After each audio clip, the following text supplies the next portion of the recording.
दोस्तों, मोदी सरकार के द्वारा बनाए गए 3 कृषि कानूनों के खिलाफ जहां एक तरफ पूरे देश में किसान आज इन तीनों कानूनों का विरोध कर रहे हैं, वहीं दूसरी तरफ अब मोदी सरकार के खिलाफ एक और बड़े आंदोलन की शुरुआत होने जा रही है, जिससे मोदी सरकार के अंदर हड़कंप समझ गया है। हम आपको आगे बताएंगे कि कौन है वो आंदोलन और कैसे और कौन करने जा रहा है। साथ ही साथ सुप्रीम कोर्ट में मोदी सरकार ने कृषि कानून को लेकर के एक हलफनामा दायर किया है और इस हलफनामे के बाद कृषि कानून पर वो आगे क्या करने वाले हैं, इस पर अपना रुख साफ कर दिया है। और इस हलफनामे के बाद एक बार फिर से ये साफ हो गया है कि आगे सरकार की रणनीति क्या है। ये बहुत बड़ी खबर है। साथ ही साथ जो है गलवान से एक बड़ी खबर आ रही है, भारत चीन एलएसी से, जो कि बहुत ही ज़्यादा दुखद है। हम आपको आगे उसके बारे में भी विस्तार से जानकारी देंगे, लेकिन उससे पहले एक छोटी सी रिक्वेस्ट है। अगर आपको भी लगता है कि दोस्तों जो किसान, जो अन्नदाता पूरे देश का पेट भरता है और आज मजबूरन उसको इस कड़ाके की ठंड में बॉर्डर्स पर धरना देना पड़ रहा है, जिस वजह से सरकार को चाहिए कि उनकी मांगे पूरी करे। अगर आप भी इस राय से सहमत हैं तो वीडियो को लाइक, शेयर, चैनल को सब्सक्राइब जरूर कर लीजिए। कल ही सुप्रीम कोर्ट से और जो एक कमेटी बनाई गई थी उस पर सरकार और सुप्रीम कोर्ट दोनों को बड़ा झटका लगा, लेकिन अब सुबह सुबह एक और नई मुश्किल खड़ी हो गई है। आप इस खबर को देखिए। सामाजिक कार्यकर्ता अन्ना हजारे ने एक बार फिर से मोदी सरकार के खिलाफ आंदोलन का ऐलान कर दिया है। अमर उजाला की खबर है, बताया जा रहा है उस अखबार के अनुसार सामाजिक कार्यकर्ता अन्ना हजारे ने एक बार फिर प्रधानमंत्री नरेंद्र मोदी को किसानों के मुद्दे पर खत लिखकर दिल्ली में भूख हड़ताल करने की चेतावनी दे दी है। अन्ना हजारे ने लिखा है कि उन्होंने अब तक देश के प्रधानमंत्री नरेंद्र मोदी जी को लगभग 5 से ज़्यादा बार अपना लेटर लिखा है, अपनी चिट्ठी लिखी है, लेकिन देश के प्रधानमंत्री ने इतना भी उसकी अहमियत नहीं दी कि उन्होंने ये मुनासिब नहीं समझा कि एक भी चिट्ठी का उनको जवाब दें। एक बार भी जवाब नहीं दिया गया, ये अन्ना हजारे ने साफ कहा है। उन्होंने आगे कहा कि सरकार ने ना तो उनके खतों का जवाब दिया है और ना ही किसानों से संबंधित उनकी मांगों को पूरी की है। इसलिए इस बार उन्होंने जनवरी के आखिर में दिल्ली के रामलीला मैदान में भूख हड़ताल करने का ऐलान कर दिया है और फैसला लिया है।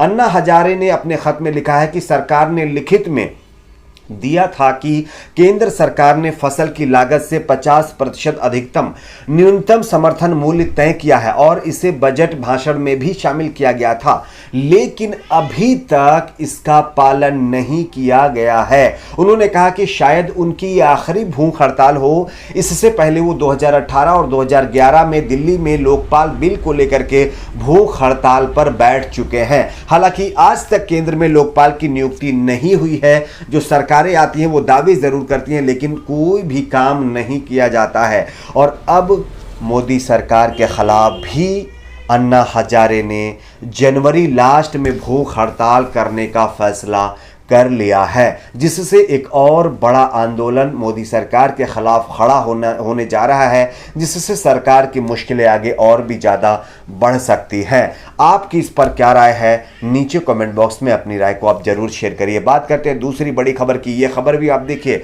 जहां एक तरफ सरकार ये कह रही है कि अगर किसान चाहें तो कानून के अंदर हम करेक्शन कर सकते हैं, यानी कि उसमें संशोधन कर सकते हैं, लेकिन वहीं दूसरी तरफ सुप्रीम कोर्ट ने कृषि कानूनों के मामले पर, तीनों कानूनों पर रोक लगा दी और एक कमेटी गठित की थी और उस कमेटी का लगातार किसान विरोध कर रहे थे, क्योंकि किसानों की तरफ से ये साफ कह दिया गया था ये कमेटी नहीं है, बीजेपी के ये समर्थक हैं।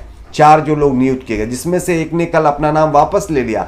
लेकिन अब सरकार ने सुप्रीम कोर्ट में एक और हलफनामा दायर करके सबको चौकन्ना कर दिया है, सबको चौंका दिया है। आप देखिए इस खबर को, इसमें बताया जा रहा है कि कृषि क्षेत्र में सुधार संबंधी तीनों कृषि कानूनों को लेकर के आंदोलनरत किसानों से एक तरफ सरकार वार्ता कर रही है तो दूसरी तरफ सुप्रीम कोर्ट में इन्हें वापस लेने से साफ इनकार कर दिया है। शीर्ष अदालत में दाखिल हलफनामे में सरकार ने कहा है कि तीनों कानूनों का पूरे देश में बड़ा समर्थन मिल रहा है। यह सरकार का कहना है।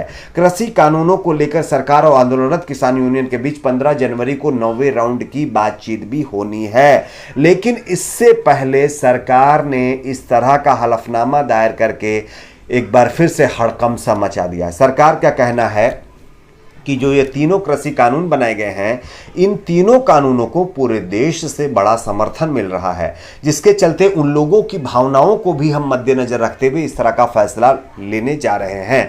तो कहीं ना कहीं एक बार फिर से सरकार ने अपने उस मूड को क्लियर कर दिया है कि वो इस कानून को वापस नहीं लेगी। लेकिन दूसरी तरफ किसान भी अपनी जिद पर अड़े हुए हैं। किसानों का ये मानना है और ये कहना है और ये जिद भी है कि वो जब तक इन कानूनों को वापस नहीं करवा लेते, जब तक रद्द नहीं करवा देते, तब तक उनका ये धरना लगातार जारी रहेगा।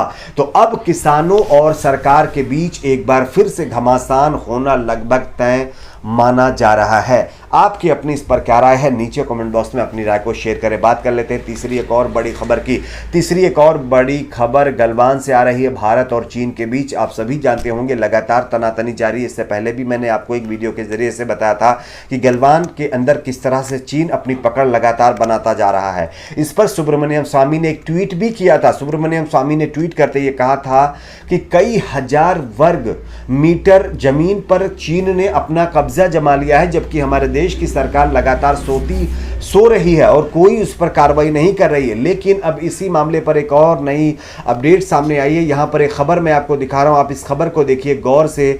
यहां पर अब बताया जा रहा है कि एक और जवान हमारे बीच नहीं रहे हैं। ये जो मामला है, बताया जा रहा है कि ये बिहार रेजिमेंट से आते हैं, जिनका नाम जो है मैं जवान का नाम भी बता दे रहा हूं आपको।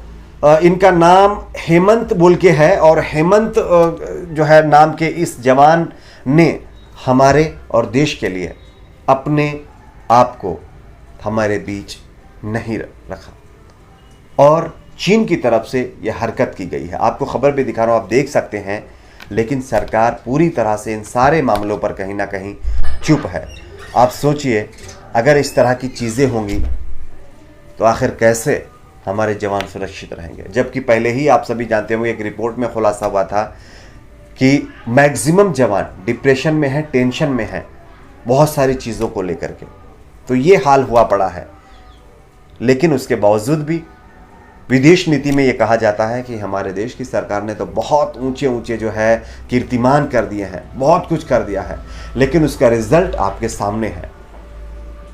आपकी अपनी क्या राय है, नीचे कमेंट बॉक्स में अपनी राय को जरूर शेयर करिए। वीडियो को लाइक शेयर ज़्यादा से ज़्यादा करिए ताकि ये अपडेट दूसरों तक पहुंचे। तो आज के लिए इतना ही, मिलते कुछ और खबरों के साथ।